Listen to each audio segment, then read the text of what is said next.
अस्सलामुअलैकुम दोस्त, मैं ਤੁਹਾਡਾ ਭਾਈ ਸੁਖੀਰ ਸ਼ੇਖ, ਤੁਸੀਂ ਦੇਖ ਰਹੇ ਹੋ YouTube ਚੈਨਲ ਸ਼ੌਰਬ ਰੂਸ ਟੋਟੇ। ਤੁਹਾਡੇ ਵਾਸਤੇ ਜਨਾਬ ਬਹੁਤ ਹੀ अच्छी बात है। मालिक जनाब मुनीर लिट्टी गुरु का जनाब लाके सी आया है और जनाब ढोल से शिकायत करेंगे मेरे बहुत ही प्यारे भाई जनाब इकबाल खान साहब और जमीर भोला साहब जनाब। अगर जनाब भाई बात करना शुक्रिया मेहरबानी। हाँ जी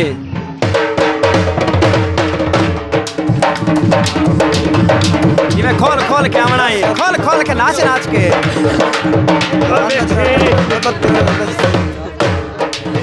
हाँ जी बात ठीक है।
भाई थोड़ा पीछे